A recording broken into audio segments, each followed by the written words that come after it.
Agribusiness brought to you by Kansas Soybean Commission. The Soybean Checkoff. Progress powered by Kansas farmers.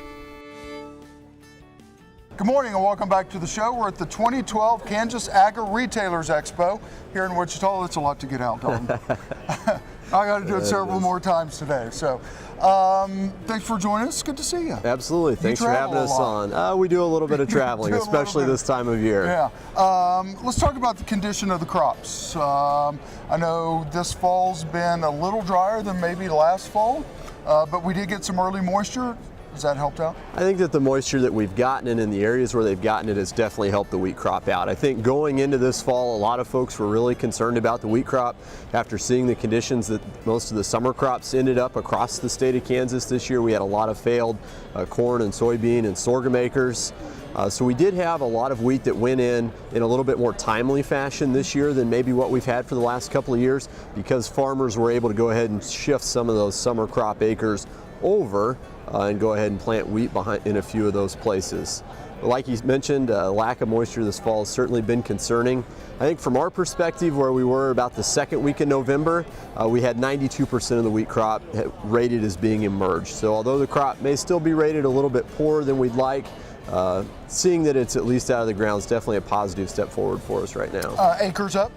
We won't know official acreage numbers for a couple of months yet. Anecdotally, talking to our farmers and the guys out there, it sounds like certainly in areas of the state we could see more wheat acres this year than we did last year. Have to remember though, last year wheat acres we were at about 9.5 or 9.6 million. The year before that we were at 8.8 or 8.5 million. So we already had seen about 1 million additional acres a year ago.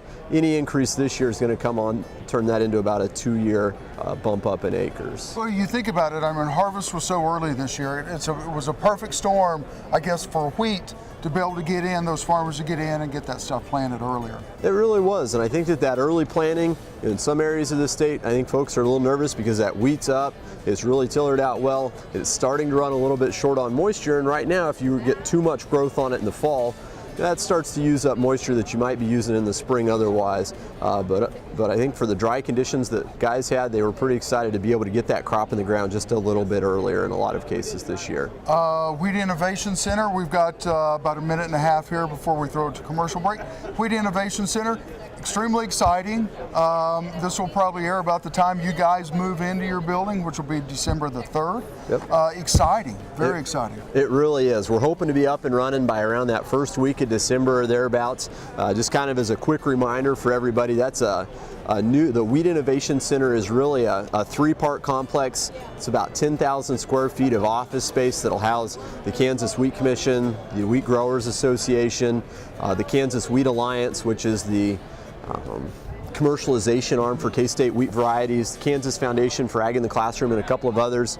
In addition to that, there will be 15,000 square feet of state-of-the-art wheat research space, growth rooms, growth chambers, lab space that'll allow our researchers to do quite a little bit of work in there, and then some state-of-the-art greenhouses tacked onto the back side of it. And what makes it really nice is you're right there next to the mill, and the International Grain Center is right across the parking lot for you. So I mean, it's really kind of the grain central hub in Manhattan, Kansas. It really is. It'll be something that's unique, not just for the folks not just unique for Kansas, but really be a unique facility and center of facilities, really unique to the country as well. Well, we're going to take a quick break, and when we come back, I'm going to pepper Dalton about the Farm Bill. Stay tuned. We'll see you in just a minute.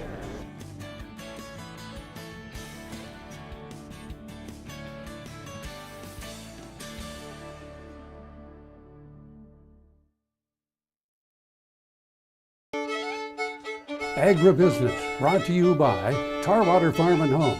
Come on by. We'll treat you like family. Thanks for staying with us, Dalton. Thank you for staying with us. Absolutely.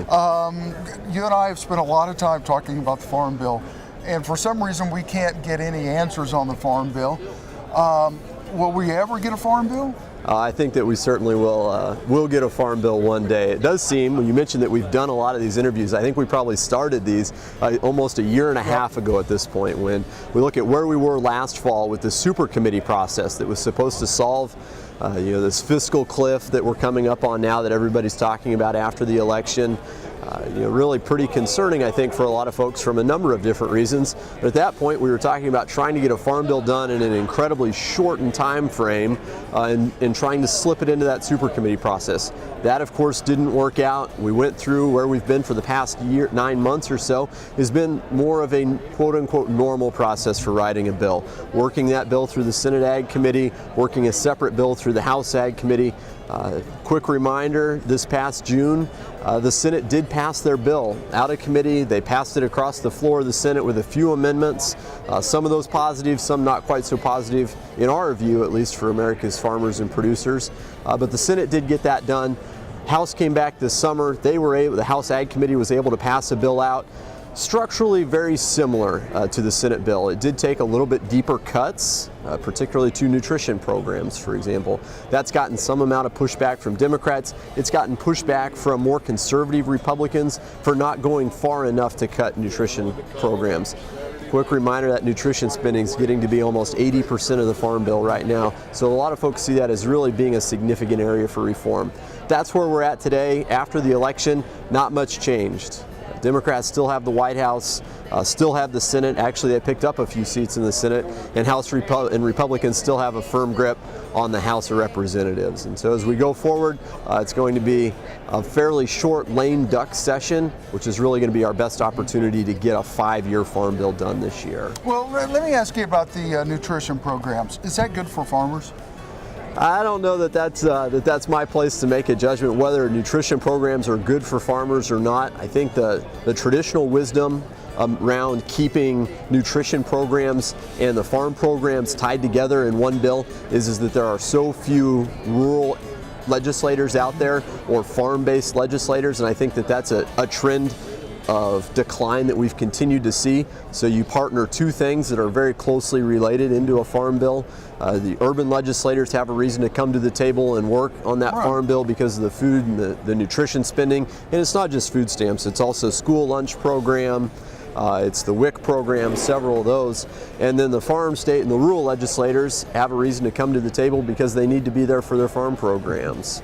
And of course, there's more than just farm programs in that bill as well. Do you see that separating at some point in time? I mean, because people have different needs. I mean, the rural communities have different needs than the inner city Congress people may have. They certainly do have different needs, but there's a lot of overlap between the two. I think at this point, famed ag economist Barry Flinchbaugh, I can't count the number of times I've heard him say that would be one of the worst things we could do is to separate those. Well, in the long run, something's got to get done. I mean, I know the farmers, we're coming in, we get some new people sworn in come January, and something's got to be done here fairly soon. And something needs to happen before the first of the year. Of course, I think by now a lot of folks have heard that if nothing happens on the farm bill this fall, we revert back to the permanent law, which goes back to the 1949 with a couple of permanent amendments. And so that really starts to bring back this idea of parity prices, which takes dairy to somewhere around $40 a hundredweight on milk. That's going to take wheat to somewhere in the neighborhood of $13 just in parity prices, and really would cause an awful lot of headaches. Soybeans would have no support under that law. And so I think that really something will have to happen. The big question is do we go with a short extension and work on a much more difficult process next spring to try to bring a farm bill start all over again, essentially from scratch in both the Senate and the House, or will they be able to couple together a 5-year bill with some level of savings this fall? I think the real deadline there is probably December 21st. That's when Congress is set to adjourn from their lame duck session. We'll start a new Congress up then in January, and we'll know a lot more at that point. Perfect. Dalton, it's good to see you. Absolutely. Always good to talk, Brian.